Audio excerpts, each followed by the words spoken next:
Bismillah ar-Rahman ar-Rahim. Assalamu alaikum rahmatullahi wa barakatuh. We are continuing with our series, Dawah Ilallah, how you can be an effective da'i and how you can call people to the submission to the one true God. That's the purpose of dawah. Not to anything else, but to Allah.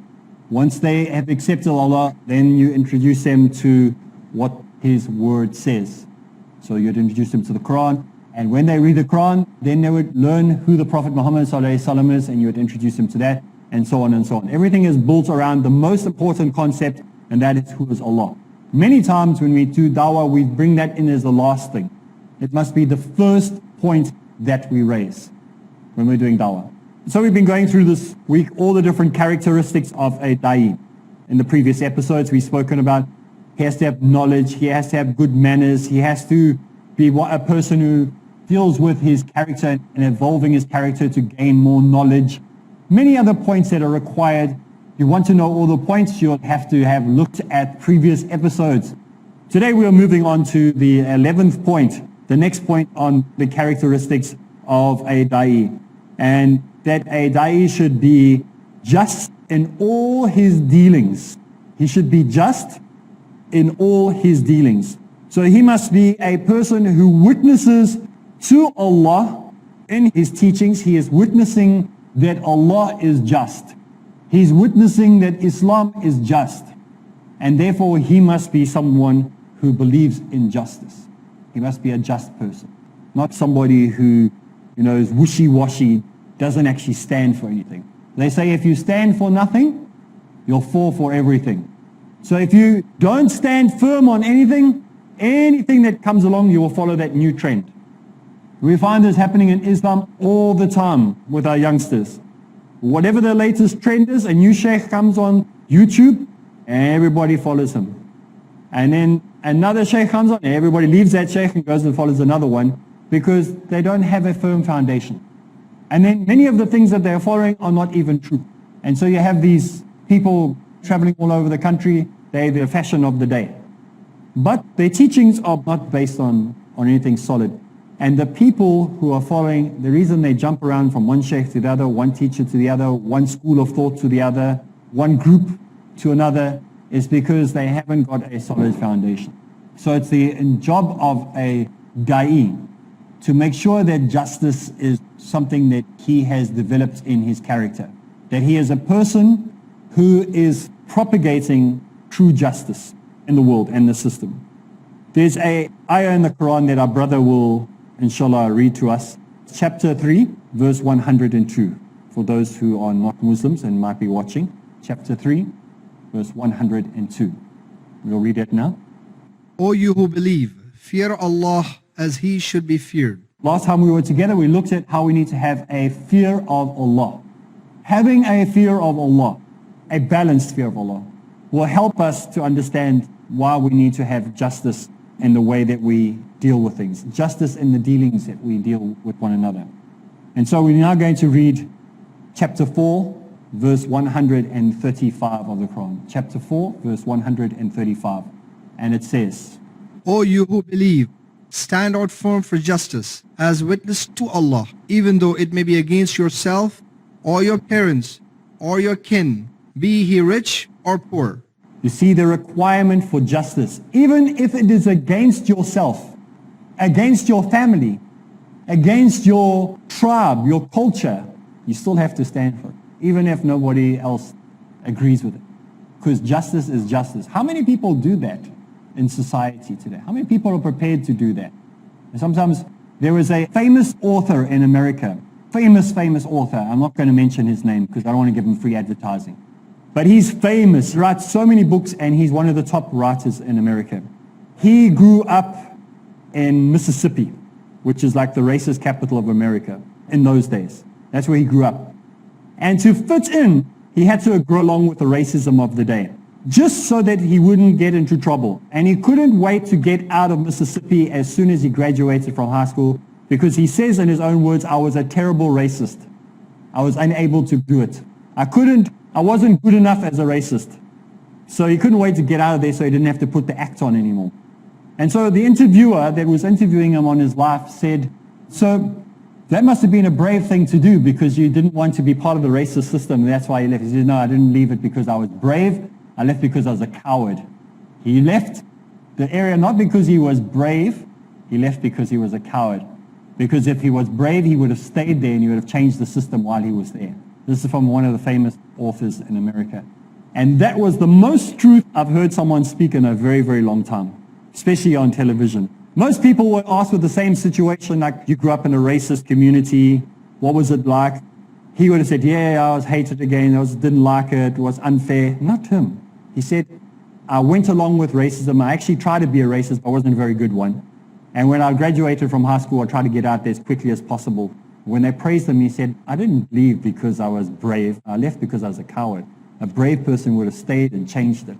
So when we look at the characteristics of justice that are required in Islam, you don't leave America and say, oh, America is terrible and write terrible things about America and sit somewhere else in another country writing things bad. You stay in America. You change it from the inside and you keep to your job, no matter what the consequence. If you have a problem with what's happening in India, you don't go and live in Taiwan and complain and write letters against India. You stay in India and you change it in India. If you have a problem with South Africa, same thing. I stayed in South Africa when most of my fellow liberators were sitting in the UK and were sitting in America writing stories about how terrible South Africa was. We stayed behind and we fought. We stayed behind and had to go through the abuse. So in Islam, we have that same teaching that we must stand for justice. You had a question? Doesn't in the Quran Allah subhanahu wa ta'ala talks about doing hijrah? Because this world is so vast and you should do hijrah if things are difficult. And did Rasulullah migrate from Mecca to Medina? So how would you explain that?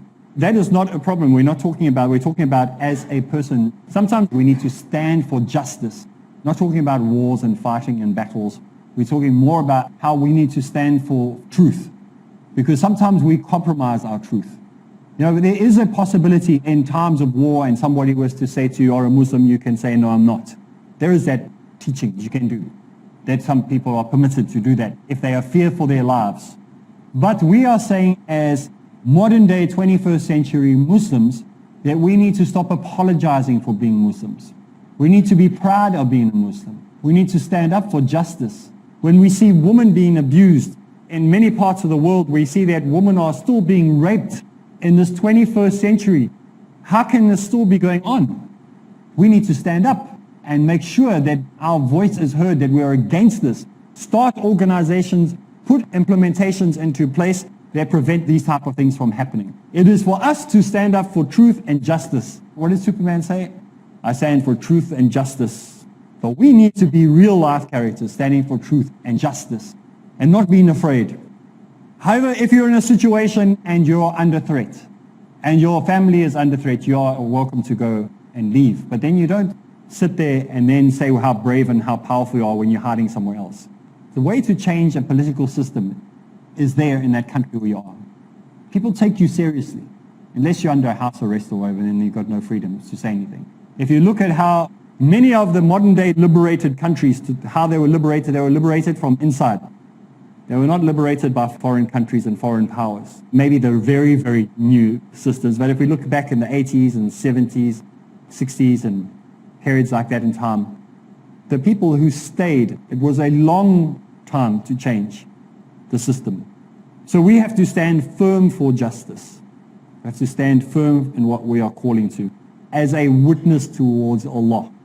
So you're just standing as a firm justice because it suits us for whatever campaign we want to do. Those people who are on Facebook will see 1 million campaigns a day, but they're not standing for Allah. They're not standing firm on Allah. They're just silly campaigns. Baking campaigns, chocolate, sweets campaigns, all these other things. Those are not serious campaigns. We're talking about serious, talking about justice that stands in the truth of the Sharia in Allah. That's what we are asking people to look at. So this is the type of characteristics that a da'i needs to have and instill in the people around him.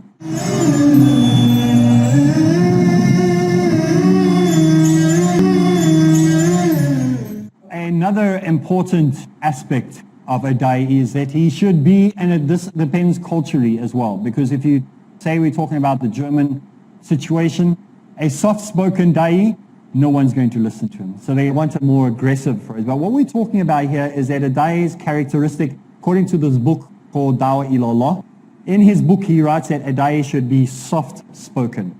What he means is not soft-spoken like this, where no one can hear what you're saying. He needs to be soft-spoken in his character. We're not looking at the literalistic interpretation of that. We're talking about how he needs to be a person who speaks with respect. He's not standing there like 2 weeks ago we spoke about how the New Testament was put together and how Matthew, Mark, Luke, and John were the 4 books that make up the New Testament. Now Matthew, Mark, and Luke have Jesus, peace be upon him, as narrated by the Christians in their text, a very soft-spoken man. When he speaks to people, he's soft-spoken. He's very gentle. He's very firm, but he's very gentle. He's very soft-spoken. But in John, he's like Thor. He's angry and aggressive and forceful and overbearing. You see, the one book writes him totally different to the other 3 books of the New Testament. So when we talk about soft-spoken, we're not going to either of these extremes again.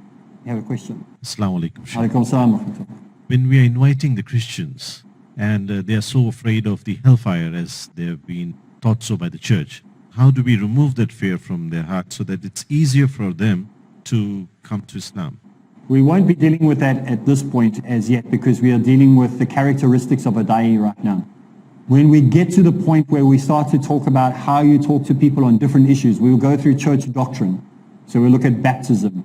We look at talking in the Holy Spirit, when they speak in tongues.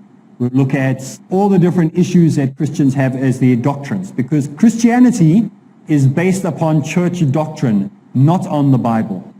Most people think, and it's believed even by Muslims, that Christians gain their information from the Bible. It's not true. Christians gain their knowledge from church doctrine, and church doctrine is projected onto the Bible, and then they will open it and go, well, we need to find a verse to back what we're saying up. And so they hunt through all the pages and look, there we go, here's a verse that backs up the Trinity. Well, they think it does. And so the vast majority of the people say, we're going to build this doctrine around the Trinity on this verse. And then Jehovah's Witnesses come along and they go, let's find a verse to disprove what they are saying. And guess what happens? They use exactly the same verse. The same verse as people are proving the Trinity, the Jehovah's Witnesses use to disprove the Trinity. This is a classic case of the fact that they did not read the text and allow the text to tell them what they should believe. They went with their own preconceived ideas, thinking, what can I say? What can I do? How can I manipulate this to back what I already thought up? If we look at the Jehovah's Witnesses, the Seventh-day Adventists, and the Mormons, these are like the 3 splinter churches in the world that are outside of the mainstream. You have Catholics, Protestants, and the Jehovah's Witnesses. The 3 of them decided they needed to have a doctrine. But they were very similar to each other. Almost, in fact, all their doctrines are just plagiarized from each other. They just changed the names of the organizations. So they all tried to decide who Jesus, peace be upon him, is. He couldn't be God. That they knew because they'd already disproved the Trinity. So one said, no, he's Michael. The other one said, no, he's Gabriel. The other one said, no, he's Raphael. So each one had a different interpretation of who he is. But they didn't have a doctrine to. There's nothing in the Bible that says that. It's just doctrine. So we'll look at all that, inshallah, when we get to that point later. But what we're talking about right now, though, so we're going to look at all those things later and we'll be able to make sure dawah more effective than just simply saying John 3:16, John 1:1, Romans 3:23. It's not going to help. We need to understand their doctrine. We have to go to the source and remove the source. When the source is removed, there's nothing to stand on. We attack the Bible, they just laugh at us. We have to attack their doctrine. That's where we will see victory, inshallah. So we see that a da'i must be somebody who is soft-spoken in his character.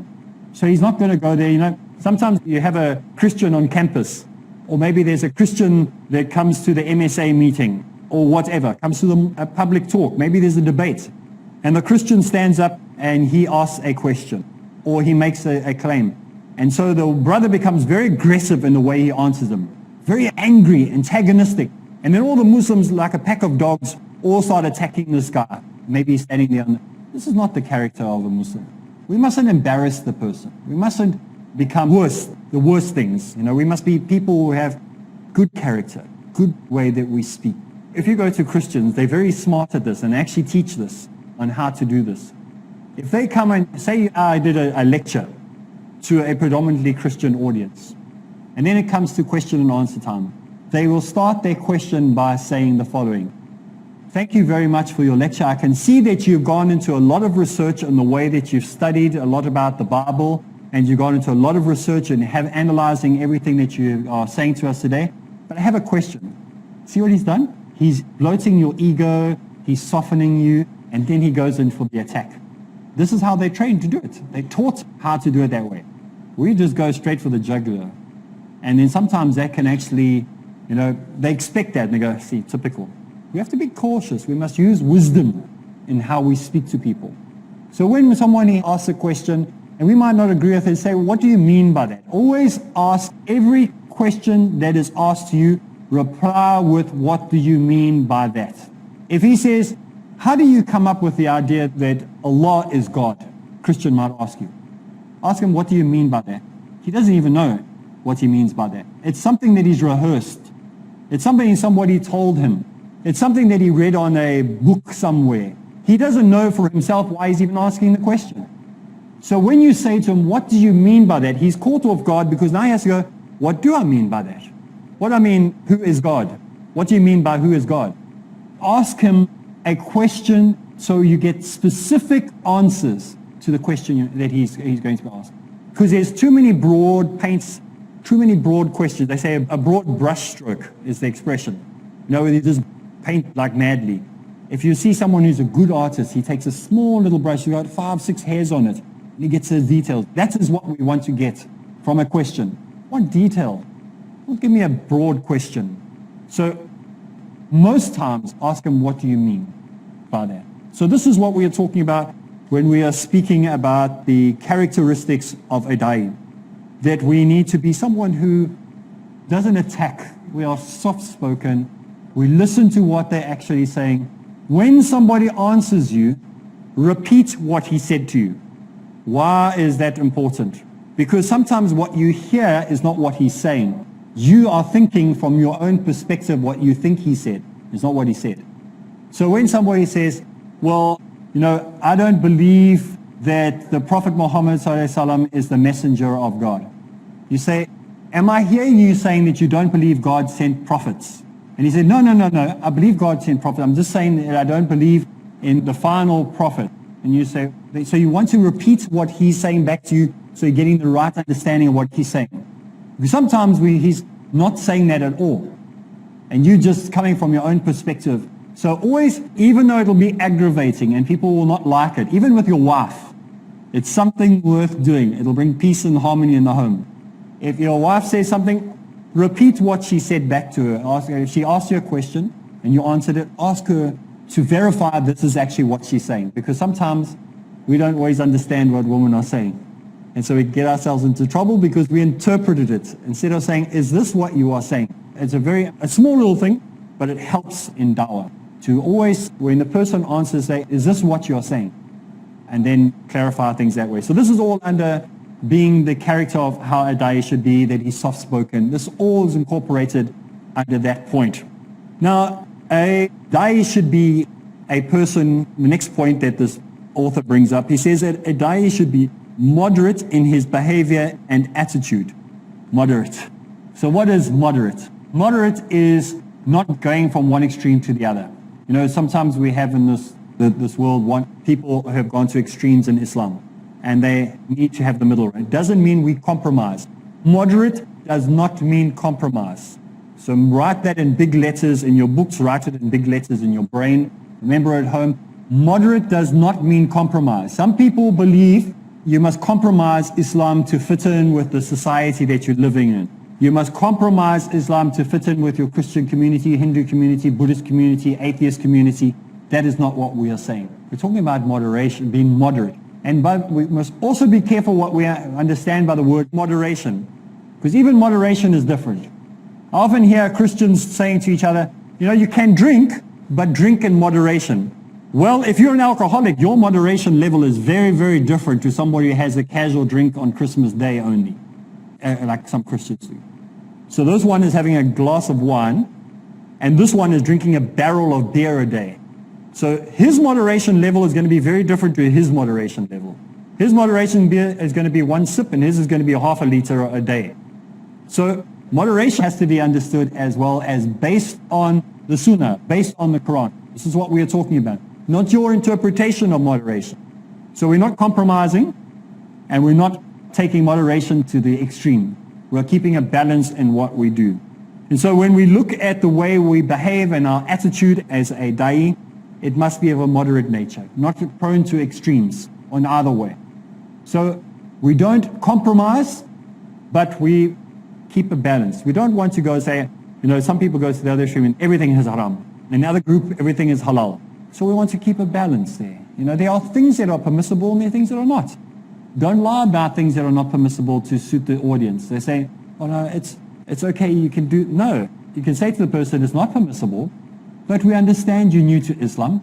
Don't worry, take your time. Allah will forgive you because He knows that you're still in ignorance. But you don't say ignorance, but He'll help you along as you go. So we want to be moderate. Well, that's all the time we have again, so you'll have to join us again, same place, same time next week. We'll continue with our series, Building the Structure of Dawah Ilallah. So from us in the audience, from me, Areeb Islam, Assalamu alaikum wa rahmatullahi wa barakatuh.